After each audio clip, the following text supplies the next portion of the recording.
नमस्कार मित्रों, मैं रमदीप खंडा आपका MKH वीडियो सीरीज़ के अंदर हार्दिक स्वागत और अभिनंदन करता हूं। आज हम प्रारंभ करेंगे अपना नया अध्याय नंबर 9, आनुवंशिक और जैव विकास। पिछले अध्याय के अंदर हमने पढ़ा था जीवों में जनन किस प्रकार से होता है और वहाँ मैंने आपको DNA के बारे में भी बताया था। DNA का पूरा नाम डीऑक्सीराइबोज न्यूक्लिक अम्ल या एसिड होता है। यही आनुवंशिकता का पूर्ण रूप से आधार होता है। तो हमारे पास आनुवंशिकता का आधार क्या है? आनुवंशिकता का आधार हमारे पास क्या है? DNA है।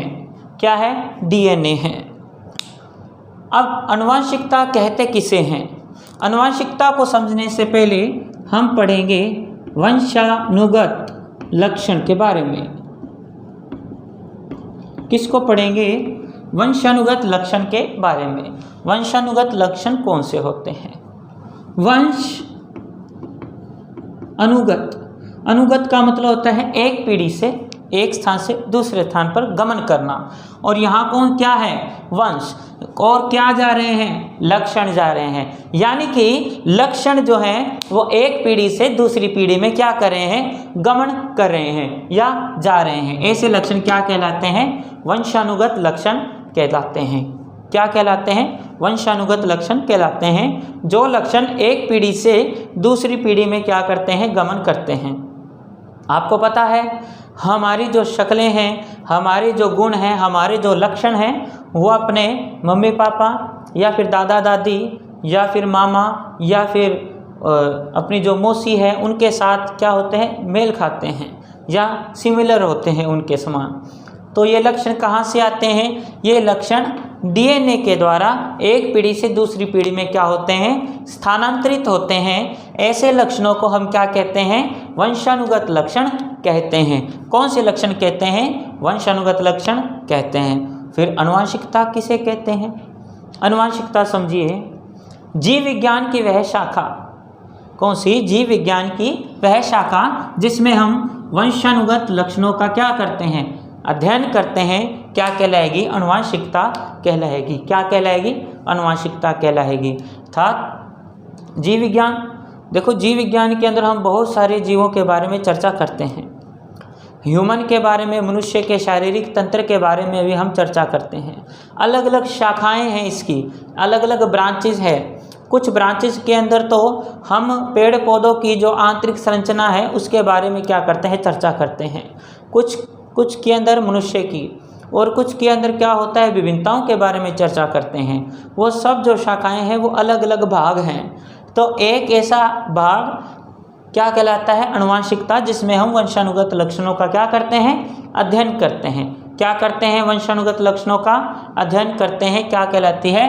आनुवंशिकता कहलाती है। क्या कहलाती है? आनुवंशिकता कहलाती है।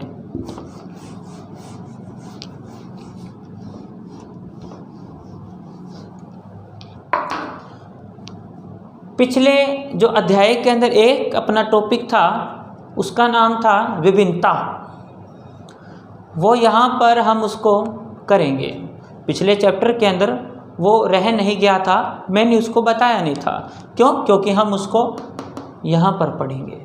आनुवंशिकता क्या होती है और यहाँ पर आनुवंशिकता विभिन्नता के साथ किस तरह से क्या है?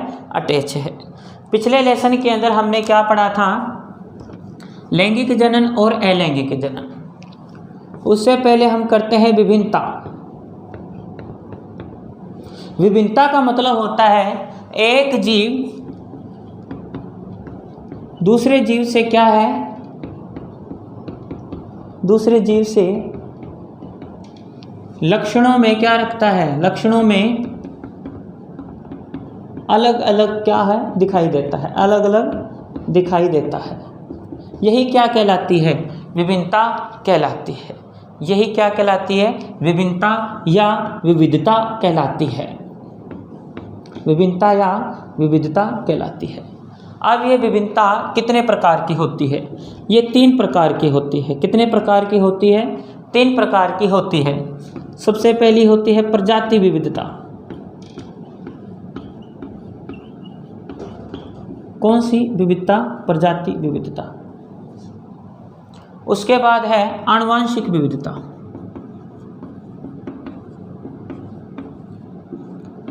आनुवांशिक विविधता। और जो तीसरी विविधता है वो है पारिस्थितिकी तंत्र विविधता। पारिस्थितिकी तंत्र विविधता।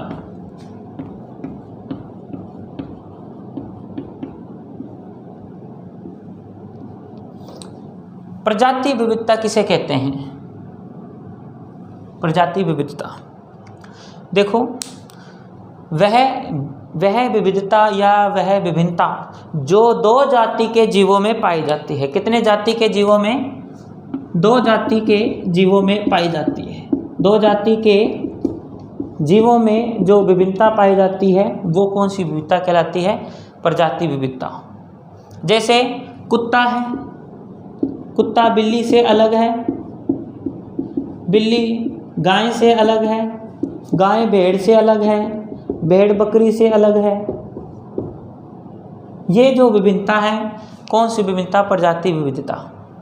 उसके बाद है आनुवांशिक विविधता। कौन सी विविधता? आनुवांशिक विविधता। एक ही जाति के सदस्यों में, एक ही जाति के सदस्यों में, एक ही जाति के सदस्यों में जो विभिन्नता होती है कौन सी विविधता कहलाती है? आनुवांशिक विविधता कहलाती है। वह विविधता जो एक ही जाति के सदस्यों में पाई जाती है। यही हम करेंगे। कैसे?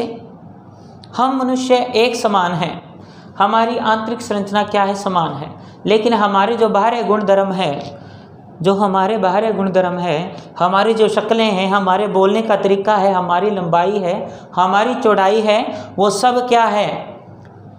आपस में कभी भी मैच नहीं होती, मेल नहीं खाती। यहाँ तक कि हमारे फिंगर जो प्रिंट होते हैं ये भी कभी क्या नहीं होते? सेम नहीं होते। ये कौन सी विविधता है? आनुवांशिक विविधता। कौन सी विविधता? आनुवांशिक विविधता। एक ही जाति के सदस्यों में जो पाई जाती है। यहाँ पर हम कह सकते हैं जैसे कुत्ते की नस्लें होती हैं, कुत्ते की क्या होती है? नस्लें होती है। जैसे गाय की नस्लें होती है, हरियाणवी है, थार पारकर है, अलग अलग गायों की नस्लें हैं। उसके अंदर क्या है? आनुवांशिक विविधता। अब क्या है? पारिस्थितिकी तंत्र विविधता। कौन सी विविधता? पारिस्थितिकी तंत्र विविधता। ये अलग अलग पारिस्थितिकी तंत्र की विविधताओं में पाया जाता है। जैसे मरुस्थल के अंदर पाए जाने वाले जीव, मरुस्थल के अंदर जो जीव पाए जाते हैं, क्या वैसे ही जीव क्या ध्रुवीय प्रदेशों में पाए जाते हैं? नहीं पाए जाते। ध्रुवीय प्रदेश मतलब जहाँ पर अत्यधिक बर्फ पड़ती है, बर्फीले स्थानों पर क्या ऐसे जीव पाए जाते हैं जो मरुस्थल में हैं? नहीं पाए जाते। अगर मैं बात करूँ जो जीव समुद्र के अंदर पाए जाते हैं, क्या वैसे ही जीव स्थलीय भागों में या फिर मैदानी भागों में पाए जाते हैं? नहीं। जो जीव अरण्यक मतलब जंगलों में पाए जाते हैं, क्या वही जीव हमारे आसपास के माहौल में पाए जाते हैं? नहीं पाए जाते। अलग अलग पारिस्थितिकी तंत्र, अलग अलग पर्यावरण के अंदर अलग अलग जीव पाए जाते हैं। जैसे मैं बात करूं कंगारू, क्या यहाँ हमारे आसपास के इलाकों में या फिर भारतीय उपमहाद्वीप में क्या कभी कंगारू देखने को मिलता है? नहीं। कंगारू सिर्फ ऑस्ट्रेलिया महाद्वीप के अंदर पाया जाता है, तो उसका क्या है? अलग पारिस्थितिकी तंत्र है। ठीक है, ये आपको इतनी बात समझ आई होगी। अब ये विभिन्नता होती किसके कारण है? ये विभिन्नता होती है डीएनए के कारण। किसके कारण होती है? डीएनए के कारण ये विविधता पाई जाती है।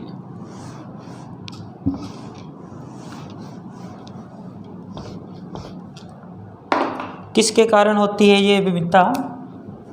डीएनए के कारण होती है। पहले ही बताया मैंने, ये डीएनए है। क्या है ये? डीएनए। इसके दो स्ट्रैंड हैं, दो हेलिक्स हैं। ठीक है, अब बात यह है, हमने जनन के प्रकार पढ़े थे। एक तो पढ़ा था अलैंगिक जनन, दूसरा पढ़ा था लैंगिक जनन।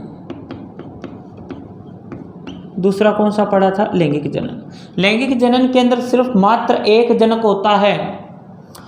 जबकि लैंगिक जनन के अंदर कितने जनक होते हैं? 2 होते हैं, नर और मादा। बात समझिए, यहाँ पर अलैंगिक जनन के अंदर मात्र एक ही जीव है, उसके लक्षण ही एक पीढ़ी से दूसरी पीढ़ी के अंदर क्या हो रहे हैं? स्थानांतरित हो रहे हैं। यानी वही लक्षण वापस से बार बार दोहराए जा रहे हैं। तो क्या यहाँ पर अलैंगिक जनन के अंदर विभिन्नता उत्पन्न होगी? नहीं। अलैंगिक जनन के अंदर जो विभिन्नता होगी, अगर उत्पन्न भी होगी तो क्या होगी? अत्यंत न्यून होगी, बहुत क्या होगी? कम होगी। जबकि लैंगिक जनन के अंदर क्या होता है? मीन्स कहने का मतलब है कि इनका वही डीएनए होता है, वही अपने अलग भागों के अंदर बट जाता है और एक से दूसरी पीढ़ी के अंदर क्या होता है? स्थानांतरित होता है। जबकि लैंगिक जनन की बात की जाए, लैंगिक जनन के अंदर कितने जनक हैं? यहाँ पर 2 जनक हैं। कितने जनक हैं? 2 जनक हैं। एक का डीएनए ये रहा और दूसरे का डीएनए ये रहा। इन दोनों से एक एक स्टैंड बाहर जाएगा, जिसे हम कहेंगे युग्मक निर्माण हुआ अर्धसूत्री विभाजन के तहत। और यहाँ से ये दूसरा स्टैंड इसका ये बाहर आएगा, दूसरे जनक का, और ये दोनों आपस में मिलकर इस तरह से बनेंगे। ठीक है, यानी कि लैंगिक जनन के अंदर विभिन्नताएं क्या होगी? ज़्यादा उत्पन्न होगी। इसलिए तो भारतीय या फिर हिंदू संस्कृति के अंदर गोत्र का मिलान किया जाता है। ये पूरा किसका आधार होता है? आनुवंशिकता का क्या होता है? आधार होता है। गोत्र का मिलान होता है, जिससे नए जो गुण हैं मिलान किया जाता है कि इनका गोत्र हमारे साथ नहीं मिल रहा, उसकी ही शादी की जाएगी। जब गोत्र नहीं मिल रहा तो मतलब क्या होता है? लक्षण नहीं है उस पीढ़ी के, उस परिवार के लक्षण हमारे साथ मैच नहीं खा रहे, तो वो लक्षण नहीं आते हैं। इससे विभिन्नता क्या होती है? नई पैदा होती है। तो आपको यहाँ तक समझ आया होगा विभिन्नता का मतलब क्या होता है और ये कैसे होती है। अलैंगिक जनन के अंदर विभिन्नता नहीं होती, जबकि लैंगिक जनन के अंदर सर्वाधिक विभिन्नता पाई जाती है। ठीक है,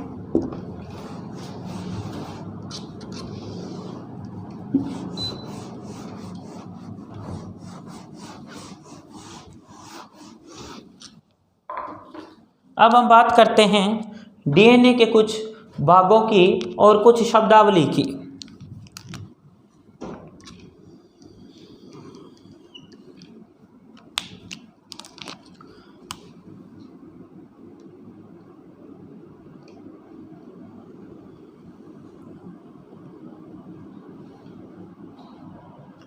देखिए ये डीएनए है। क्या है ये? डीएनए है। ये डीएनए ही एक पीढ़ी से दूसरी पीढ़ी में लक्षणों को क्या करता है? स्थानांतरित करता है। क्या करता है? स्थानांतरित करता है। मतलब कि इस डीएनए के पास सूचनाएं हैं।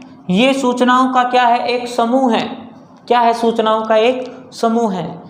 जैसे एक डाके के पास बहुत सारी डाक होती है, बहुत सारी चिट्ठियाँ होती है, उसके अंदर क्या होते हैं? संदेश लिखे हुए होते हैं। उसी प्रकार इस डीएनए के अंदर क्या होते हैं? संदेश लिखे हुए होते हैं कि इस पीढ़ी के अंदर हाइट कितनी होगी, क्या हाइट कितनी होगी, आँखों का रंग कैसा होगा, बालों का रंग कैसा होगा, बाल घुमावदार होंगे या सीधे होंगे, और चमड़ी का रंग, त्वचा का रंग कैसा होगा, उसकी आवाज़ कैसी होगी, उसके चलने का ढंग, ये सारे के सारे जो करैक्टर हैं, सारे के सारे जो लक्षण हैं, वो कहाँ से आएंगे? यहाँ से आएंगे। आँखें छोटी होगी या बड़ी होगी, ये भी लक्षण कहाँ से आते हैं? इस डीएनए से आते हैं। समझ आया बात? इसलिए तो आपने देखा होगा कि हम किसी समारोह के अंदर जाते हैं, अगर हमारे पेरेंट्स के कुछ करीबी रिश्तेदार हमें देखते हैं तो वो हमें देखते झट से पहचान लेते हैं कि ये इसका लड़का है, और वो हमसे पेरेंट्स का नाम लेकर भी पूछते हैं, क्या आप उनके लड़के हो? हम कहते हैं हाँ। क्यों? कैसे? क्योंकि हमारी शक्लें उनसे मिलती हैं। क्यों मिलती हैं? क्योंकि डीएनए हैं, डीएनए से सूचनाएं एक पीढ़ी से दूसरी पीढ़ी में स्थानांतरित हुई हैं। अब कुछ शब्दावली है। जीन। अब जीन क्या होता है? देखो जो ये डीएनए ना, ये डीएनए इसके प्रत्येक खंड के अंदर अलग अलग सूचना है। क्या है? इसके प्रत्येक भाग के अंदर, प्रत्येक टुकड़े के अंदर एक अलग अलग सूचना है, जिसे क्या कहते हैं? जीन कहते हैं। मतलब क्या है? ये क्या कहलाता है? जीन। ये अलग जीन है, ये अलग जीन है।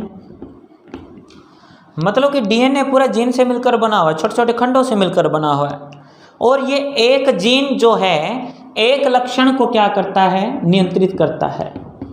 जीन किसे कहते हैं? डीएनए का वह भाग जो एक लक्षण को क्या करता है? नियंत्रित करता है। क्या करता है? नियंत्रित करता है या निरूपित करता है। क्या कहलाता है? जीन कहलाता है। क्या कहलाता है? जीन कहलाता है। ठीक है, एक जो टुकड़ा है क्या कहलाता है? जीन कहलाता है। अब उसके बाद आता है एलील या युग्म विकल्पी कहते हैं इसको। क्या कहते हैं? युग्म विकल्पी। क्या कहते हैं? युग्म विकल्पी या एलील कहते हैं। एलील या युग्म विकल्पी क्या होता है? सुनो इसको। एक लक्षण के लिए, कितने लक्षण के लिए? एक लक्षण के लिए मेरे पास यहाँ 2 स्वरूप होंगे। अभी मैंने बताया था हम लैंगिक जनन के बारे में चर्चा कर रहे हैं। लैंगिक जनन के अंदर ही आनुवंशिकता आती है। देखो, जैसे हाइट के लिए मैं बात करूं, लंबाई के लिए बात करूं, हमारे एक पेरेंट से तो लंबाई का मतलब समझो, हमारे मान लो पापा लंबे हैं, पापा लंबे हैं। एक तो ये पेरेंट्स से आया विकल्प, और दूसरा विकल्प मदर से आएगा। समझो अगर मदर भी क्या है? लंबी है, तो ये दोनों लक्षण हैं। अगर मदर या फिर एक पेरेंट्स हमारे क्या हैं? बोने हैं, उनकी लंबाई या उनका कद क्या है? छोटा है। एक लंबे हैं और एक क्या है? बोने हैं, उनकी लंबाई कम है। तो दोनों लक्षण ही आएंगे। अब बात यह है, अब यहाँ पर चूज करना है, हमें क्या करना है? चूज करना है। क्या? कि कौन सा लक्षण पहली पीढ़ी के अंदर जाएगा। F1 पीढ़ी या पहली पीढ़ी के अंदर कौन सा लक्षण जाएगा। ठीक है, तो यहाँ पर एक लक्षण के लिए मेरे पास कितने स्वरूप होंगे? एक लक्षण के 2 विपर्यासी, मतलब कि विपरीत विपर्यासी स्वरूपों को, विपर्यासी स्वरूपों को हम क्या कहते हैं? एलील कहते हैं। क्या कहते हैं? एलील कहते हैं। कंप्लीट, समझ आया? ठीक है, लंबाई के लिए कितने थे? 2 थे, एक मदर से एक फादर से। आँखों के लिए जैसा समझो कि मान लो एक पेरेंट्स की हमारी आँखें क्या है? काली है, एक की क्या है? भूरी है, तो दोनों आएंगे लक्षण। जीन क्या है यहाँ पर? जीन है आँखों का रंग। क्या है? जीन आँखों का रंग। उसका एक भाग तो क्या आएगा? मदर से। मान लो मदर की आइज क्या है? भूरी है, तो एक तो भूरा रंग, आँखों के लिए भूरा रंग मदर से, और एक आँखों के लिए भूरा जो ये काला रंग वो फादर से आ रहा है। कितने लक्षण आ रहे हैं? एक के लिए 2 आ रहे हैं। इसे क्या कहेंगे? एलील या युग्म विकल्पी कहेंगे। ठीक है, समझ आया आपको इतनी बात? अब नेक्स्ट है प्रभावी लक्षण। कौन सा लक्षण? प्रभावी लक्षण। कौन सा लक्षण? प्रभावी लक्षण। प्रभावी लक्षण क्या होता है? यानी कि जो पहली पीढ़ी के अंदर मैंने यहाँ बताया एलील मतलब युग्म विकल्पी थे, हमारे पास चॉइस थी कि दोनों में से कोई भी लक्षण आ सकता है। जो लक्षण F1 पीढ़ी मतलब पहली पीढ़ी के अंदर क्या होगा? प्रदर्शित होगा, अपने आप को शो करेगा, वह लक्षण क्या कहलाएगा? प्रभावी लक्षण कहलाएगा। कौन सा होता है प्रभावी लक्षण? F1 पीढ़ी में जो लक्षण क्या होता है? प्रदर्शित होता है, जो लक्षण क्या होता है, प्रदर्शित होता है, वह लक्षण क्या कहलाता है, प्रभावी लक्षण कहलाता है। और अप्रभावी लक्षण कौन सा होता है?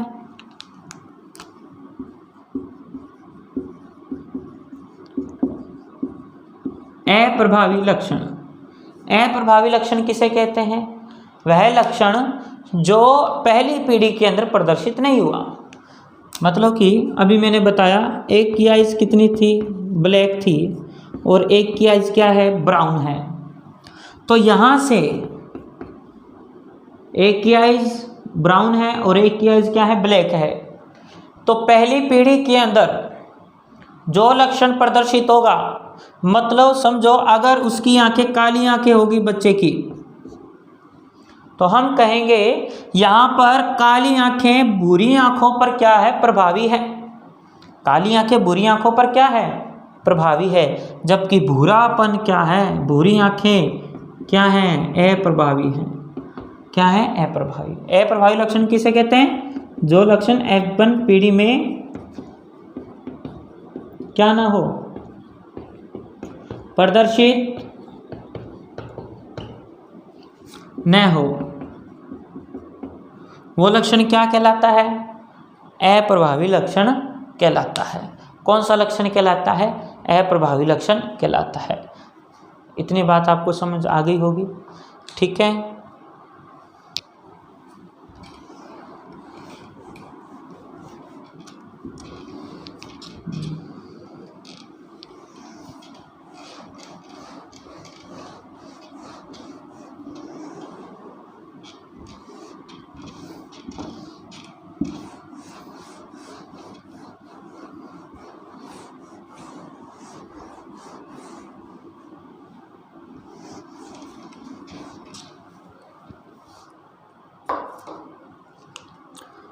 अब इसके पश्चात है मेंडल।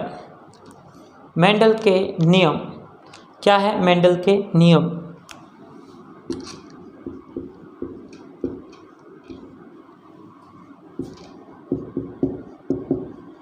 मेंडल के वंशागति के नियम।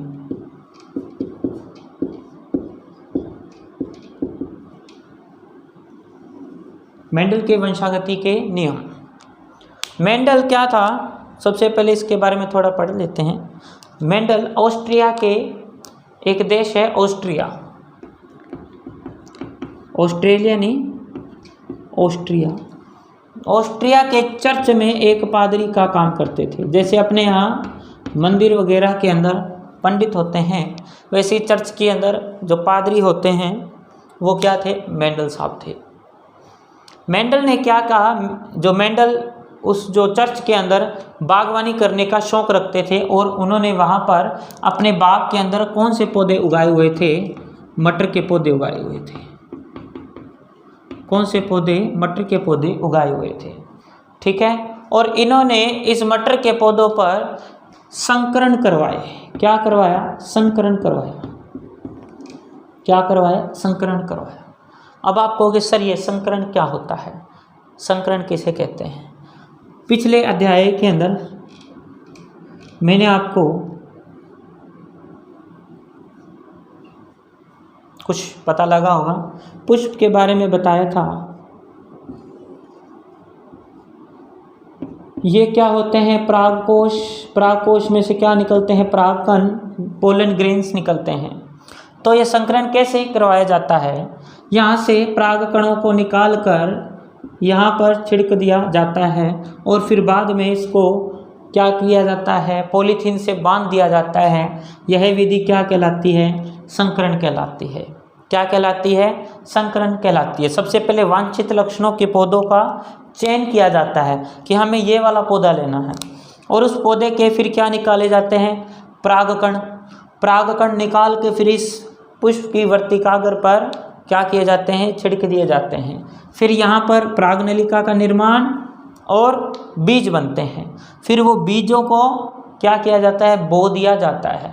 फिर उन बीजों से जो पौधे बनेंगे उन्हें कहते हैं, ये F1 पीढ़ी के पौधे हैं, F1 जनरेशन है। ये विधि क्या कहलाती है, संकरण कहलाती है। क्या कहलाती है, संकरण कहलाती है।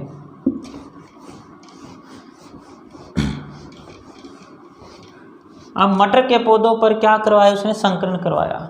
कई बार पूछ लिया जाता है कि मेंडल ने मटर के पौधे का ही चयन क्यों किया? मटर के पौधे का ही क्या किया? चयन क्यों किया? क्यों किया भाई? देखो, एक तो ये पौधा क्या है? शाकीय पौधा है। शाकीय का मतलब बिल्कुल छोटा पौधा है और ये 1 वर्षीय है। मतलब 1 वर्षीय का मतलब 1 वर्षीय नहीं, मतलब 1 सीजन के अंदर फसल दे देता है। शाकीय पौधा है, 1 वर्षीय है और यह द्विलिंगी पादप है। द्विलिंगी पादप है मतलब स्त्री केसर और पुकेसर एक ही पुष्प के अंदर पाए जाते हैं। स्त्री केसर और पुकेसर एक ही पुष्प के अंदर पाए जाते हैं। क्या है ये? द्विलिंगी पादप है। इसमें संकरण की प्रक्रिया आसानी से हो सकती है। संकरण की प्रक्रिया आसानी से की जा सकती है, बिल्कुल इजीली की जा सकती है।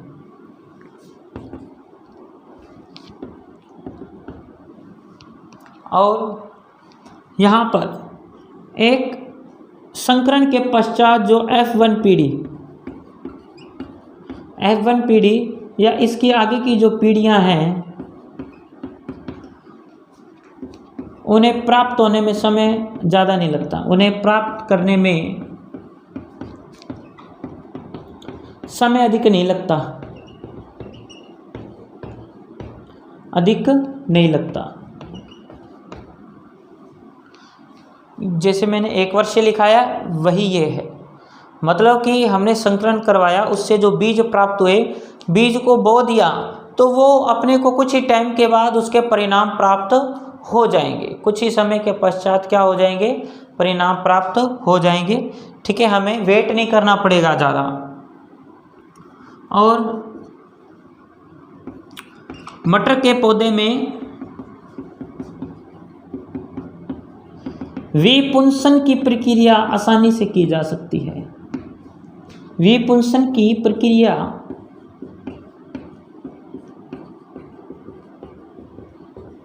आसानी से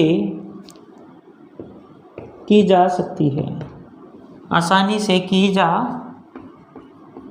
सकती है। अब ये विपुंसन क्या होता है? विपुंसन से तात्पर्य है कि ये जो अपने फ्लावर लगा हुआ है, इसके जो नर भाग होते हैं यानी पुकेसर वगैरह होते हैं, इनको क्या किया जाता है? काट दिया जाता है। मतलब कि मान लो ये बोना पौधा है तो कहीं इसके परागकण इसी पर ही ना गिर जाएं, तो इसके जो यहाँ पर पुकेसर होता है उसको क्या किया जाता है? हटा दिया जाता है और इसको क्या किया जाता है? बांध दिया जाता है और फिर वांछित लक्षण के परागकणों को इस पर डाला जाता है। तो पुकेसर या परागकोश को हटाने की प्रक्रिया क्या कहलाती है? विपुंसन कहलाती है। क्या कहलाती है? विपुंसन कहलाती है। शाकीय पौधा, 1 वर्षीय द्विलिंगी पादप, संकरण की प्रक्रिया आसानी से हो सकती है, विपुंसन हो सकता है। ठीक है, इसलिए जो मेंडल ने अपने प्रयोग के लिए किसको चुना था? मटर के पौधे को चुना था। ठीक है,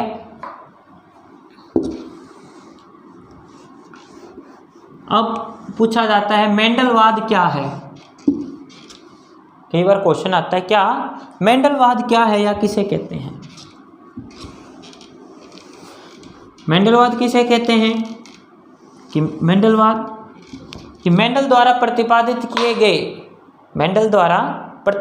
किए गए नियमों का अध्ययन करना, उस पर चर्चा करनी ही क्या कहलाता है? मेंडलवाद कहलाता है। क्या कहलाता है? मेंडलवाद कहलाता है। ठीक है, समझ गए होंगे क्या मेंडलवाद? मेंडल द्वारा प्रतिपादित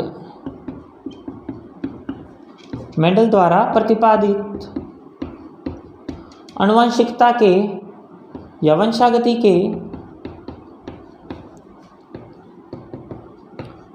नियमों के बारे में अध्ययन करना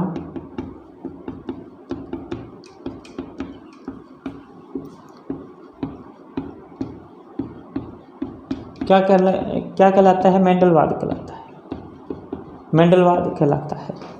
ठीक है, इन्होंने क्या दिए थे? वंशागति के नियम दिए थे। ठीक है, क्या कहलाता है? मेंडलवाद कहलाता है।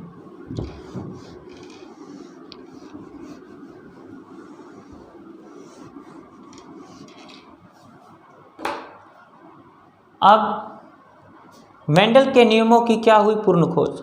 देखो, मेंडल ने जो ये नियम प्रतिपादित किए थे, 3 नियम जो प्रतिपादित किए थे, हम उसके बारे में चर्चा करेंगे। लेकिन मेंडल के जो ये नियम थे, ये लोगों की नज़रों में नहीं आए। लोगों ने सोचा मेंडल ने वैसे ही अपने प्रयोग किए हैं फ्री टाइम में, बट इसके नियमों को कोई समझ नहीं सका। इसके बाद मेंडल के नियमों की पूर्ण खोज हुई। वो पूर्ण खोज 3 वैज्ञानिकों ने की थी। कितने वैज्ञानिकों ने? 3 वैज्ञानिकों ने अपने अपने स्थान पर रहते हुए की थी। वो थे कार्ल कैरोनस, एरिन वॉन शेरेमेक और ह्यूगो डीब्रिज। कौन कौन से थे? मेंडल के नियमों की पूर्ण खोज किन किन ने की? कार्ल कैरोनस, एरिन वॉन शेरेमेक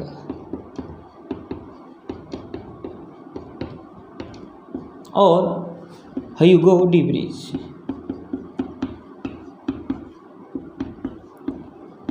ह्यूगो डीब्रिज, इन्होंने उत्परिवर्तन का सिद्धांत भी दिया था। कार्ल कैरोनस, एरिन वॉन शेरेमेक और ह्यूगो डीब्रिज ने मेंडल के नियमों की क्या की थी? पूर्ण खोज की थी।